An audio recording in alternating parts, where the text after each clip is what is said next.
Good morning, good afternoon, good evening, my sisters and brothers. What's up? I hope you all are fine there. I'm also fine here. And stay at home, stay safe. I wish all the best. ल आज हामी सर्कलसँग related टपिकको बारेमा छलफल गर्दैछौँ। सुरु गरिहालौँ। एउटा सर्कलको figure देखिरहनु भएको छ। सर्कलको यो सेन्टर छ। मैले यहाँ दुईवटा रेडियस ड्र गर्दैछु, हेर्नुहोस् है। ल एउटा यो रेडियस, एउटा यो रेडियस। यसलाई नाम दिउँ ए, यसलाई नाम दिउँ बी। अनि दुईवटा रेडियसहरू जहिले पनि कहाँ इन्टरसेक्ट हुन्छन्, कहाँ गएर भेट हुन्छन् त भन्दाखेरि तिनीहरू जहिले पनि सर्कलको सेन्टरमा गएर भेट हुन्छन्। त्यसो भए सर्कलको सेन्टरमा गएर भेट हुँदाखेरि तिनीहरूको बीचमा सर्टेन एंगल चाहिँ बनिरहेको देख्न सक्छौँ हामीले। यो एंगल हेर्नुहोस् एउटा, अनि एउटा चाहिँ यो एंगल है, एउटा यो एंगल, दुईवटा एंगल बनिरहेको छ यहाँ। एउटा यो एंगल, एउटा यो एंगल। यो दुईवटा एंगलहरूलाई हामी के भन्छौँ? एंगल एट सेन्टर भनेर चिन्छौँ यिनीहरूलाई, है त। त्यसो भए एउटा चाहिँ सानो एंगल बनेको छ, एउटा ठुलो एंगल बनेको छ। त्यसो भए यो एंगललाई के भन्यौँ हामीले? Angle at centre. अब जस्तै अर्को सर्कल ड्र गरौँ त, हेर्नुहोस् त। सेन्टर भयो, ल यो चाहिँ डायामिटर भयो, हेर्नुहोस् त। सेन्टर हुँदै गयो एउटा लाइन, स्ट्रेट लाइन, अनि एउटा चाहिँ यसरी रेडियस भयो। राम्रोसँग याद गर्नुहोस् है, ख्याल गर्नुहोस्। अब यहाँनिर सेन्टरमा कतिवटा एंगल बन्यो हेर्नुहोस् त। एउटा यो एंगल बन्यो, एंगल एट सेन्टर। एउटा यो एंगल बन्यो, एउटा यो एंगल बन्यो। कतिवटा एंगल बने? तीनवटा एंगल। अब त्यसो भए तीनवटा एंगल बन्नलाई यहाँ कतिवटा रेडियस छन् हेर्नुहोस् त। 1 2 तीनवटा रेडियस, तीनवटा एंगल, दुईवटा रेडियस, दुईवटा एंगल, है त। अब त्यस्तै गरी चारवटा रेडियस ड्र गरौँ हामीले। सपोज यो सर्कलको सेन्टर, एउटा रेडियस, दुईवटा रेडियस, तीनवटा रेडियस, चारवटा रेडियस। कतिवटा एंगल बन्यो हेर्नुहोस् सेन्टरमा? एउटा, दुईवटा, तीनवटा, चारवटा बने कि बनेनन्? हो, यो सबै कहाँ बनेको एंगलहरू हो? सेन्टरमा। यी एंगलहरूलाई हामी के भन्छौँ? एंगल एट सेन्टर भनेर चाहिँ भन्ने छौँ। यति कुरा चाहिँ क्लियर हुनु पर्यो, है त। ल एकचोटि फेरि भिडियोलाई रिमाइन्ड गरेर हेर्न सक्नुहुन्छ, अनि त्यति भएपछि आई होप यो सब क्लियर हुनेछ। अब हामी सर्कलको सर्कमफ्रेन्समा बन्ने एंगलको बारेमा छलफल गर्नेछौँ। सर्कलको सर्कमफ्रेन्समा एंगल बनाउनको लागि हामीसँग कम्तीमा पनि दुईवटा कर्डहरू, जीवाहरू भेट भएको हुनुपर्नेछ। ल त्यसलाई एकपटक फिगरमा हेरौँ, है त। एउटा कर्ड अनि अर्को कर्ड। ल हेर्नुहोस् त, दुईवटा कर्ड। यो कर्डको नाम दिन्छु मैले एबी र बीसी। एबी र सीबी, यो दुईवटा कर्डहरू सर्कलको सर्कमफ्रेन्समा बी भन्ने पोइन्टमा भेट भएका छन्, मिट गरेका छन्।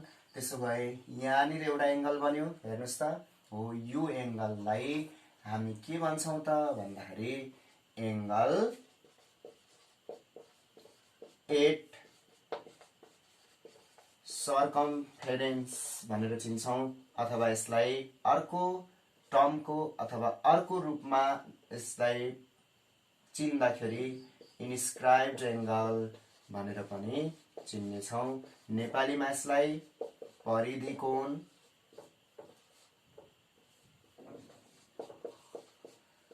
भनेर चिन्ने गरिन्छ। त्यस्तै गरी अर्को हेर्नुहोस् त। ल अर्को सर्कल बनाएँ मैले, सर्कलको सेन्टर भयो। ल हेर्नुहोस्, यो लाइन एउटा डायामिटर त हो, एउटा कर्ड पनि हो। त्यस्तै गरी अर्को कर्ड हेर्नुहोस् त, यसरी आयो। दुईवटा कर्डहरू कहाँनिर मिट भए त? यो पोइन्टमा मिट भए, यो पोइन्टमा गएर भेट भए। यो पोइन्टलाई चाहिँ मैले सपोज एक्स भनेर नाम दिएँ, अनि यो वाई यो जेड ल हेर्नुहोस् त दुईवटा कर्ड XY र XZ भन्ने कर्डहरू सर्कमफ्रेन्सको कुन पोइन्टमा गएर भेट भएका छन् त भन्दाखेरि एक्स भन्ने पोइन्टमा गएर भेट भएका छन्। त्यसो भए यहाँनिर एङ्गल बनाए नि त यिनीहरूले सर्कमफ्रेन्समा गएर भेटिँदाखेरि यिनीहरूले एङ्गल बनाए भनेपछि यो एङ्गलको नाम पनि के हो त इन्स्क्राइब्ड एङ्गल। यसलाई पनि के भन्छौँ हामी इन्स्क्राइब्ड एङ्गल भनेर चिन्नेछौँ। त्यसो भए कर्डहरू कहाँ भेट्नु पर्यो सर्कमफ्रेन्समा अनि बल्ल त्यो एङ्गललाई हामी के भन्नेछौँ इन्स्क्राइब्ड एङ्गल। अब कहिलेकाहीँ यस्तो पनि हुनसक्छ नि फेरि जस्तै यो दुईवटा कर्डहरूलाई हेर्नुहोस् त यसरी काटिए अब यो एङ्गलको नाम हामीले न त यसलाई सेन्ट्रल एङ्गल भन्न सक्छौँ न त यसलाई इन्स्क्राइब्ड एङ्गल भन्न सक्छौँ। यसको लागि अहिले हामीले सर्कलको बेसिसमा कुनै पनि एङ्गलले नामाकरण गर्ने छैनौँ। त्यसो भए एङ्गल एट सेन्टर अघि छलफल गर्यौँ। एङ्गल एट सर्कमफ्रेन्स अथवा इन्स्क्राइब्ड एङ्गलको बारेमा पनि तपाईँहरू क्लियर हुनुभयो होला। कर्डहरू जहिले पनि कहाँ गएर भेट हुनु पर्यो सर्कमफ्रेन्समा गएर भेटिए भने अनि बल्ल हामीले त्यसलाई के भनेर चिन्नेछौँ इन्स्क्राइब्ड एङ्गल। हेर्नुहोस् त नामै काफी छ एङ्गल एट सर्कमफ्रेन्समा गएर भेट भएको हुनुपर्नेछ। अरू क्लियर? ओके ल भाइ बहिनीहरू अब हामी आज सर्कलसँग रिलेटेड केही महत्त्वपूर्ण रिजल्टहरू पनि जान्नेछौँ। त्यसको लागि तपाईँहरू कपी कलम साथमा राखेर सँगसँगै अगाडि बढ्नुहोस् है त। ल अगाडि हेरौँ त बोर्डमा। पहिलो रिजल्ट छ equal chords of a circle subtend equal angles at centre. Equal chords of a circle ल हेर्नुहोस् त यहाँ यो सर्कल छ। सर्कलमा यो एबी भन्ने कर्ड हो, यो सिडी भन्ने पनि के हो त कर्ड नै हो, अरू सबै के हुन् रेडियसहरू हुन्। त्यसो भए यो कर्डहरू के छन् त इक्वल छन् भने ती कर्डहरूले कहाँ बनाउने एङ्गल सेन्टरमा बनाउने एङ्गल। ल हेर्नुहोस् त यो कर्डको इन्ड पोइन्टहरूबाट हेर्नुहोस् त यहाँ दुईवटा रेडियस खिच्यौँ। त्यसो भए यहाँनिर सेन्टरमा एङ्गल बनेको छ। त्यस्तै गरेर यो सिडी कर्डबाट पनि हामीले दुईवटा रेडियस ड्र गर्दाखेरि यहाँ पनि एङ्गल सेन्टरमा बनिरहेको देखिरहेका छौँ। त्यसो भए यदि हामीसँग कुनै दुईवटा कर्डहरू छ सर्कलमा र त्यो कर्डहरू एकअर्कामा बराबर छ भने त्यो कर्डले ती कर्डहरू दुईवटा कर्डले सेन्टरमा बनाउने एङ्गलहरू पनि के हुन्छन् त इक्वल हुन्छन् भनेर त्यो रिजल्टलाई हामीले म्याथमेटिकली लेखेका छौँ। If chord AB equals to chord CD यहाँ फिगरमा जस्तै देन कर्ड एबीले बनाउने एङ्गल यो एङ्गल सेन्टरमा बनाउने एङ्गल, कर्ड सिडीले यहाँ सेन्टरमा बनाउने एङ्गल पनि के हुन्छन् त इक्वल हुन्छन् भन्ने पहिलो रिजल्ट है। ल बुझ्नुभयो होला। अब 2 नम्बरमा हेरौँ त corresponding chords of equal angles at centre are also equal है। Corresponding chords of equal angles at centre. अब यहाँ सेन्टरमा एउटा यो एङ्गल बन्यो अर्को यो एङ्गल बन्यो है। त्यसो भए यो एङ्गलको करेस्पोन्डिङ कर्ड कुन हो एबी, यो एङ्गलको करेस्पोन्डिङ कर्ड कुन हो सिडी हो है।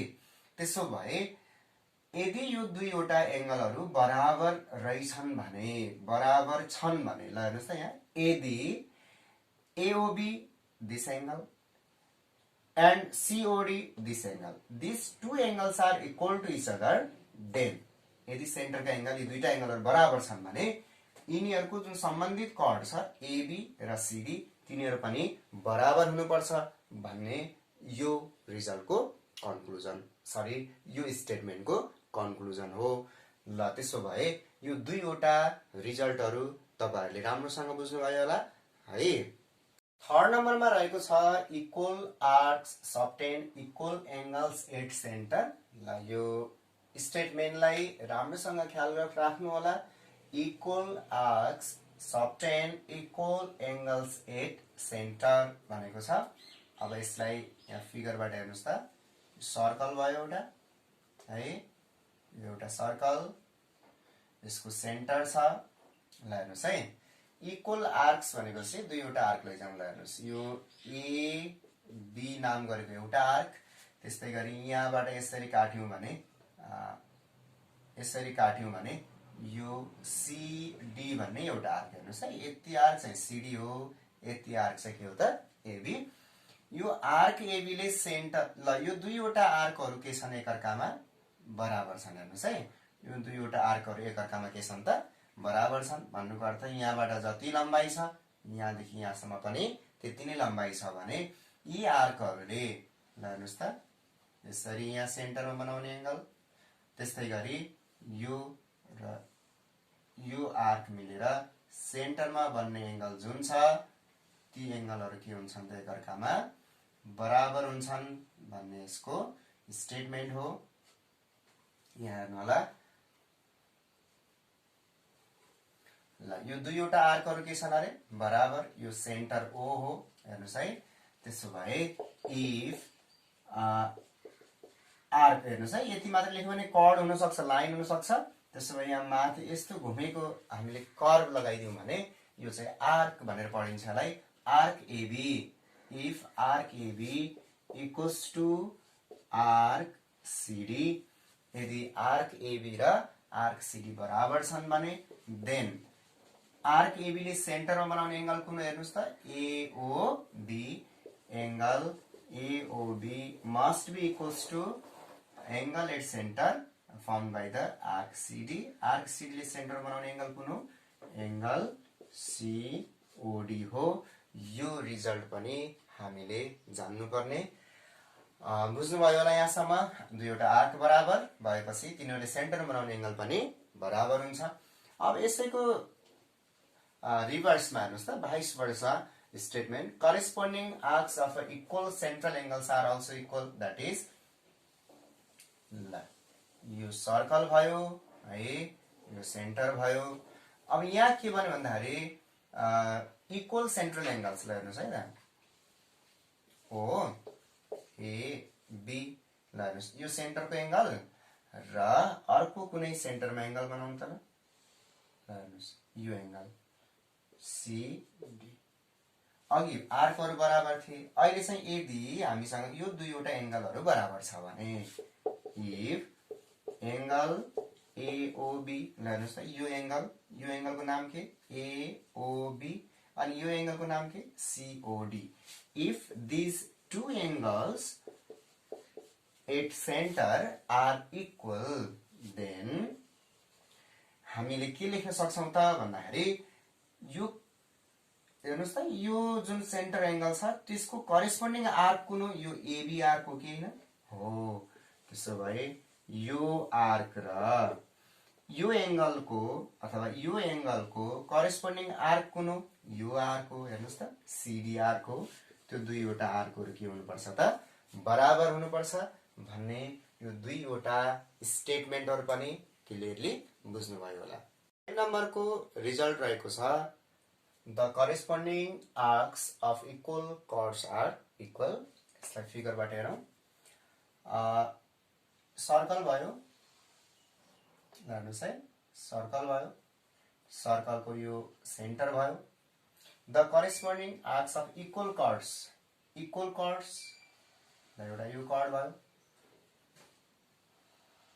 यो अर्को कर्ड भयो, यो एबी स्ट्रेट लाइन यो एउटा कर्ड हो, सिडी अर्को कर्ड हो। ल हेर्नुहोस् है, equal chords if chord AB equals to यो कर्ड र यो कर्ड इक्वल छन् भने कर्ड सिडी देन यदि कर्डहरू इक्वल छ भने त्यो अवस्थामा तिनीहरूको करेस्पोन्डिङ आर्क्स हेर्नुहोस् है, यो कर्डको करेस्पोन्डिङ आर्क कुन हो त भन्दाखेरि यसलाई लिउँ है यो एबी हेर्नुहोस् है, आर्क एबी इक्वल्स टु यो सिडी को करेस्पोन्डिङ आर्क कुन होला यो हेर्नुहोस्, यो कर्डको करेस्पोन्डिङ आर्क कुन हो त सिडी हो। त्यसो भए आर्क सिडी के हुँदो रहेछन् त आर्क एबी र आर्क सिडी एकअर्कामा बराबर, कर्डहरू बराबर भए तिनीहरूको करेस्पोन्डिङ आर्क पनि इक्वल हुँदो रहेछन् भन्ने यो पाँचौं रिजल्ट। अब 6 मा यसको भाइस वर्सा स्टेटमेन्ट छ, त्यसले के भन्छ the chords on equal arcs are equal if circle भयो, इक्वल आर्क्स भन्ने कुरा भयो है। यहाँ इक्वल आर्क्स ल हेर्नुहोस् त, यो एबी भन्ने एउटा आर्क, अनि त्यसो भए यहाँबाट एउटा कर्ड ड्र गरौँ। ल हेर्नुहोस् त, ल एबी भन्ने एउटा कर्ड भयो यहाँनिर। ल हेर्नुहोस् है, आर्क एबी, कर्ड एबी। त्यस्तै गरी अर्को कर्ड कुनै ड्र गरौँ यहाँ। ल हेर्नुहोस् त, यो आर्कमा, यति आर्कमा, यो आर्कको नाम हामी लेखौँ सिडी। ल हेर्नुहोस् है, यो आर्क एबी र यदि आर्क सिडी इक्वल छन् भने, if arc AB equals to arc CD, then यो बराबर आर्कमा बन्ने कर्डहरू भन्नाले एबी आर्कमा बन्ने कर्ड कुन हो? कर्ड एबी हो। ल हेर्नुहोस् है, कुन कर्ड हो अरे? कर्ड एबी हो। Then chord AB must be equals to chord, ल यो सिडी आर्कमा बन्ने कर्ड कुन हो? कर्ड सिडी नै हो, यो सिडी, कर्ड सिडी। त्यसो भए यो दुईवटा जुन रिजल्ट छ, यो रिजल्टले कर्ड र आर्कहरूको रिलेसनलाई सम्बन्ध देखाउँछ, रिलेसन सो गर्छ। ल यति दुईवटा फेरि थप हामीले रिजल्टहरू बुझ्यौँ। पक्कै पनि तपाईँहरूले पनि राम्रोसँग बुझ्नुभयो होला। 7औं नम्बरको रिजल्ट छ, the perpendicular drawn through the centre to the chord bisects the chord. ल हेर्नुहोस् त, यो सर्कल भयो, यो एबी के भयो? एउटा कर्ड भयो है। यो एबी भन्ने कर्डमा यो सेन्टर ओबाट एउटा परपेन्डिकुलर लाइन, हेर्नुहोस् त, यो 90 डिग्री एंगल हुने गरी लाइन खिचिएको छ। कुन पोइन्टमा आएर कर्डलाई भेट्यो त? एम भन्ने पोइन्टमा भने परपेन्डिकुलर छ। कोसँग परपेन्डिकुलर भयो लाइन? कर्डसँग। भने यो परपेन्डिकुलर लाइनले यो कर्डलाई दुई बराबर भागमा बाँड्छ। त्यो भनेको एएम र बीएम भन्ने दुई बराबर भागमा बाँड्दो रहेछ भन्ने यसको स्टेटमेन्ट हो। अब 8 नम्बरमा छ, the line joining the centre of the circle and mid point of the chord भनेको छ। सेन्टर अफ सर्कल र मिड पोइन्ट अफ कसको त? कर्ड। हेर्नुहोस् है, सर्कलको सेन्टर ओ हो, एबी भन्ने एउटा कर्ड हो, त्यो कर्डको मिड पोइन्ट को हो त? एम हो। द्याट इज यो एम यदि कर्डको मिड पोइन्ट हो भने योदेखि यता जति लम्बाइ छ, योदेखि यता पनि त्यति नै लम्बाइ। हेर्नुहोस् त, if AM equals to BM, then त्यस पछाडि के हुँदो रहेछ त? यस्तो भयो भने यो मिड पोइन्ट र यो सेन्टरलाई जोड्ने लाइन चाहिँ परपेन्डिकुलर हुँदो रहेछ भन्ने है। यदि सेन्टरबाट कुनै लाइन कहाँसम्म खिचिन्छ अरे? कर्डको मिड पोइन्टसम्म खिचिन्छ भने त्यो लाइन जहिले पनि कर्डसँग 90 डिग्री एंगल बनाएर त्यसमा भेट गर्दो रहेछ, मिट गर्दो रहेछ भन्ने कन्क्लुजन हो। ल यो दुईवटा कन्क्लुजन रिजल्ट पनि तपाईहरुले बुझ्नुभयो होला। 9 नम्बरमा स्टेटमेन्ट छ, in a circle equal chords are equidistant from centre. Equidistant भन्नाले इक्वल डिस्टेन्स भनेको बराबर दूरीमा भनेको हो। इक्वल कर्ड्स हेर्नुस् त, सर्कल भयो, सर्कलमा तपाईले यहाँ क्लियरली छुट्याउन सक्नुभयो होला कर्ड कुन कुन हो। कर्ड भनेको एबी र सिडी हुन्। ओएम र ओएन चाहिँ सेन्टरबाट यी कर्डहरुसम्मको डिस्टेन्स हो। स्टेटमेन्टले के भन्छ भन्दाखेरि यदि सर्कलमा भएका कर्डहरु हेर्नुस् त, यहाँ एबी कर्ड र सिडी कर्डहरु बराबर छन् भने सेन्टरबाट यो कर्डसम्मको डिस्टेन्स परपेन्डिकुलर डिस्टेन्स ओएम र सेन्टरबाट यो जुन कर्ड छ यो कर्डसम्मको डिस्टेन्स ओएन, यो दुईवटा डिस्टेन्सहरु जहिले पनि बराबर हुन्छ। That is equal chords are always equal distance from the centre of the circle. ल त्यसो भए 10 नम्बरको यसैको 22 वर्ष स्टेटमेन्ट के हो त भन्दाखेरि the chords equidistant from the centre are equal भन्छ। अब यहाँ हेर्नुस् है, यो सर्कल भयो एउटा है, यो सर्कलको सेन्टर भयो। ल कुनै हामीले कर्डहरु ड्रा गरौँला। यो एउटा कर्ड भयो, यो अर्को कर्ड भयो है। सेन्टरबाट एउटा परपेन्डिकुलर खिचौँ त यहाँ, ल यो परपेन्डिकुलर खिच्यौँ, अनि त्यस्तै गरेर यो पनि एउटा परपेन्डिकुलर खिच्यौँ यहाँ। यदि यो डिस्टेन्स हेर्नुहोस् है, यो कर्ड एबी, यो कर्ड सिडी, हेर्नुहोस् त, कर्ड एबी सेन्टरबाट कति डिस्टेन्स टाढा छ भन्दाखेरि ओ देखि एम सम्म, ओ एम डिस्टेन्स छ यिनीहरू दुईटा बिचमा, सेन्टर र कर्ड एबी को बिचमा कति डिस्टेन्स छ, ओ एम छ। त्यस्तै गरेर सेन्टर र कर्ड सिडी को बिचमा डिस्टेन्स कति छ, ओ एम छ। र यो दुईवटा डिस्टेन्स सेन्टरबाट कुनै दुईवटा कर्डहरू बराबर दूरीमा छन् भने त्यो अवस्थामा कर्डहरू पनि बराबर हुन्छन् भन्ने यसको कन्क्लुजन हो। इफ, ल हेर्नुहोस् त, ओएम, यो फिगरबाट हेर्नुहोस् त, ओएम र ओएम यिनीहरू त डिस्टेन्स हो। कसको डिस्टेन्स हो, कर्डहरूको डिस्टेन्स हो। कहाँबाट, सेन्टरबाट दुईवटा कर्डहरूको डिस्टेन्स हो। त्यो डिस्टेन्स बराबर छ भने के बुझ्नु पर्यो त भन्दाखेरि जुन जुन कर्डहरू छन् नि यहाँ, ती कर्डहरू पनि के हुन्छन् त, बराबर हुन्छन्। That is chord AB must be equals to chord CD भनेर हामीले अर्को रिजल्ट पनि बुझ्नु पर्यो। यो दुईवटा रिजल्ट पनि एकदमै महत्त्वपूर्ण रिजल्टहरू हुन्, बुझ्नुभयो होला। 11th नम्बरमा रहेको छ अर्को important conclusion, results. An inscribed angles standing on same arc are equal भन्ने छ। फिगरबाट हेरौँ एकचोटि। यो एउटा सर्कल भयो हामीसँग है, सर्कल अलि त्यति कम्प्लिट सर्कल त बनेको छैन, त्यही पनि अहिले बुझ्नलाई यो सर्कलको एउटा सेन्टर भयो है।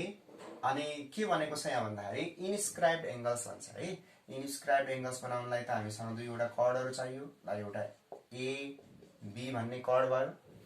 त्यस्तै गरी अर्को कर्ड फेरि ए बाट खिचौँ त, ल एसी भन्ने अर्को कर्ड भयो। यो एबी कर्ड र एसी कर्डहरू एक अर्कामा कहाँ भेट भएका छन् त भन्दाखेरि ए मा भेट भए। ए पनि कहाँ छ, फेरि सर्कमफ्रेन्समा पोइन्ट छ भने यो चाहिँ इन्स्क्राइब्ड एंगल भयो। यो कुन आर्कमा बनेको छ हेर्नुहोस् त, यसको अपोजिट आर्क कुन हो, बीसी हो कि होइन हो। त्यसो भए एबीसी आर्कमा अर्को इन्स्क्राइब्ड एंगल बनाऊ। त्यसो भए बी बाट जाउँ, ल हेर्नुहोस् त, अनि सी बाट फेरि अर्को कर्ड ड्र गरौँ। ल हेर्नुहोस् त, बी बाट एउटा कर्ड, सी बाट अर्को कर्ड, कहाँ गएर भेट गराउँ तिनीहरूलाई, डी मा लगेर। यो पनि के भयो, इन्स्क्राइब्ड एंगल। ल हेर्नुहोस् त, त्यसो भए एंगल बीएसी इन्स्क्राइब्ड एंगल हो एउटा। यो र अर्को इन्स्क्राइब्ड एंगल कुन छ यहाँ, बीडीसी के हुनुपर्छ त, इक्वल हुनुपर्छ। फेरि ख्याल गर्नु होला नि, दुवै कहाँ छन्, सर्कमफ्रेन्समा बनेका छन् नि एंगलहरू र एउटै आर्कमा बसेका छन् भने ती इन्स्क्राइब्ड एंगलहरू पनि एकअर्कामा इक्वल हुन्छन्। यो थियो सेम आर्क अथवा इक्वल आर्कमा बनेका इन्स्क्राइब्ड एंगलहरूको रिलेसन। त्यस्तै अब 12th नम्बरमा हेर्ने हो भने the angle at the centre of the circle. ल एउटा सर्कल भयो, यो सेन्टर भयो, यो सेन्टरमा कुनै एउटा एंगल बन्यो। हेर्नुहोस् त, सेन्टरमा यो एंगल बन्यो कि बनेन, हो एंगल बन्यो। यहाँनिर यो आर्कको नाम दिउँ त, एबी भन्ने आर्कमा यो सेन्टरमा एंगल बन्यो। त्यस्तै गरी यही एबी आर्कमा सर्कमफ्रेन्समा एउटा एंगल बनाऊ। त्यसो भए यही एबी आर्कमा बनाउनु छ भने ए बाट एउटा कर्ड ड्र गरौँ। ल हेर्नुहोस् त, एउटा कर्ड ड्र गर्यौँ है। त्यस्तै गरी अब यहाँबाट बीमा, बी बाट फेरि अर्को कर्ड यहाँसम्म आउने गरी ड्र गरौँ त। ल हेर्नुहोस् त, ल यसरी यहाँनिर एउटा एंगल बन्यो, योलाई नाम दिउँ सी भनेर। ल यो भनेको एंगल एट सेन्टर हो, कुन आर्कमा, हेर्नुहोस् त यसको पारिपट्टि कुन आर्क छ, एबी। यो भनेको कहाँको एंगल हो, सर्कमफ्रेन्सको एंगल हो, यसलाई हामी के भन्छौँ, इन्स्क्राइब्ड एंगल भन्छौँ। यसको अपोजिट आर्क कुन छ हेर्नुहोस् त, एबी। सेन्टरको आर्क पनि एबी, सर्कमफ्रेन्सको एंगलको आर्क पनि AB, both are standing on same arc. In this case angle at centre AOB is equals to double means 2 times of कहाँको एंगल सर्कमफ्रेन्सको एंगल अथवा इन्स्क्राइब्ड एंगल्स कुन आर्कमा बनेको एबी आर्कमै बनेको एंगल एसीबी हुँदो रहेछ। सेन्टरको एंगल जहिले पनि इन्स्क्राइब्ड एंगल भन्दा डबल हुँदो रहेछ। तर त्यसको लागि कन्डिसन के हो त भन्दाखेरि आर्क चाहिँ एउटै हुनुपर्छ। ल यो दुईवटा रिलेसन पनि तपाईले बुझ्नुभयो होला भन्ने आशा गर्दछु। 13th नम्बरको स्टेटमेन्ट छ angle at circumference in a semi circle is 1 right angle that is एउटा सर्कल बनाऊ। ल हेर्नुस् है यो पूरा त सर्कल हो है, यो पूरा चाहिँ सर्कल हो। अब यहाँ त कुरा गर्छ सेमी सर्कल। ल हेर्नुस् त अब सेमी सर्कल भनेपछि यसरी एउटा डायमिटर चाहियो कि चाहिएन। ल हेर्नुस् अब यो देखि माथिरको आधा सर्कल तलको पनि आधा सर्कल। यो आधा सर्कलमा के बनाउँ त भन्दाखेरि सर्कमफ्रेन्समा एंगल बनाऊ। सर्कमफ्रेन्समा एंगल बनाउनको लागि त हामीसँग कर्डहरु चाहिन्छ। त्यसपछि सेमी सर्कलको कुरा छ भने के भने यो माथिको भाग लैजानु पर्यो कि त यो तलको भाग लैजानु पर्यो है। मैले अहिले माथिको लगे। त्यसो भए सेमी सर्कल भनेपछि यो माथिको पार्टमा दुईवटा कर्ड ड्रा गरौँ। एउटा चाहिँ डायमिटरको यो इन्भर्ट ड्रा गर्ने, एउटा चाहिँ डायमिटरको यो इन्भर्ट ड्रा गरौँ त। ल यसरी यहाँ सर्कमफ्रेन्समा एउटा एंगल बन्यो कि बनेन त। ल हेर्नुस् त यो ए यो सेन्टर ओ बी सी हो। यसरी यो आधा सर्कल जुन सेमी सर्कल छ सेमी सर्कलको यो जुन डायमिटर छ डायमिटरबाट खिचिएका दुईवटा कर्डहरु जहाँ भेट भए नि हेर्नुस् त सर्कमफ्रेन्समा सी भन्ने पोइन्टमा भेट भए त्यहाँनिर जहिले पनि एक समकोण अथवा 1 right angle that is exactly 90 degree angle बनाउँछन् भन्ने स्टेटमेन्ट हो। That is angle ACB always equals to 90 degree. एकदमै सजिलो स्टेटमेन्ट है। ल त्यसो भए ल यस्तो छ तपाईहरुसँग यसरी यो सेमी सर्कल दियो यो सेन्टर दियो भने ल भन्नुस् त अब यो एंगल यो ए बी हो यो सी हो भने यो एंगल पनि कति डिग्री हुनुपर्छ त 90 डिग्री नै हुनुपर्छ सेमी सर्कलको सर्कमफ्रेन्समा बनेको एंगल। अब 14 नम्बरमा छ the sum of opposite angles of cyclic quadrilateral is supplementary. अब यो साइक्लिक क्वाड्रिलेटरल बुझ्नु भन्दा अगाडि पहिला क्वाड्रिलेटरल के हो त्यसको बारेमा बुझौं। क्वाड्रिलेटरल मिन्स चारवटा अथवा कुनै पनि 4 साइडेड क्लोज्ड फिगर भनेर बुझ्न सक्छौं। ल हेर्नुस् त चारवटा साइडले बनेको एउटा बन्द आकृति छ कि छैन यहाँ छ भने यसको नाम दिउँ त ए बी सी डी। यो क्वाड्रिलेटरल भयो। यदि यही क्वाड्रिलेटरल सर्कल भित्र बनेको छ र यी चारवटा कुनाहरुले सर्कलको बाउन्ड्रीलाई छुन्छ भने त्यो अवस्थामा यो क्वाड्रिलेटरललाई हामी के भन्छौं साइक्लिक क्वाड्रिलेटरल। ल हेर्नुस् त यो एउटा सर्कल भयो। त्यो कर्डलाई यसरी यहाँ फिट गरौँ कि ताकि त्यो चारवटै कुनाले यो सर्कललाई के गरोस् त टच गरोस्। ल हेर्नुस् त यसरी ए ले पनि यहाँ टच गर्यो, डी ले यहाँ टच गर्यो अनि बी ले यहाँ टच गर्यो हेर्नुस् त सर्कललाई। त्यस्तै गरी ल सी ले यहाँ टच गर्यो है। अनि यसरी जोड्दै जाँदाखेरि के बन्यो त हामीसँग एउटा साइक्लिक क्वाड्रिलेटरल बन्यो। त्यो साइक्लिक क्वाड्रिलेटरलको नाम के हो त ए बी सी डी। त्यसो भए यो साइक्लिक क्वाड्रिलेटरलमा के हुँदो रहेछ त भन्दाखेरि अपोजिट एंगल छ। हेर्नुस् त यो ए को अपोजिट एंगल कुन हो सी दैट इज ए र सी अपोजिट एंगल हो। त्यस्तै गरेर बी र डी पनि अपोजिट एंगल हो, बी र डी पनि अपोजिट एंगल हो। यो दुईवटा अपोजिट एंगललाई जोड्दाखेरि सम भनेको छ अपोजिट एंगल भनेको छ। जोड्दाखेरि के हुनु पर्यो भने सप्लिमेन्ट्री हुन्छन् भन्नुको अर्थ यिनीहरुलाई जोड्दाखेरि जहिले पनि कति हुँदो रहेछ त 180 डिग्री हुँदो रहेछ भन्ने यो अर्को नेक्स्ट के हो त इम्पोर्टेन्ट कन्क्लुजन हो। यो सधैं हुँदैन, यो साइक्लिक क्वाड्रिलेटरल मात्रै हुन्छ है फेरि अलवेज। ल यति भए पछाडी हामीले टोटल 14 वटा विभिन्न सर्कलसँग विभिन्न रिजल्टहरू जो सर्कलसँग सम्बन्धित छन् ती रिजल्टहरूको बारेमा जानकारी लियौँ। आशा गर्दछु सबै भाइ बहिनीलाई यसले धेरै नै सहयोग पुर्याउनेछ। ओके, आजलाई यति। Have a good day. Thank you.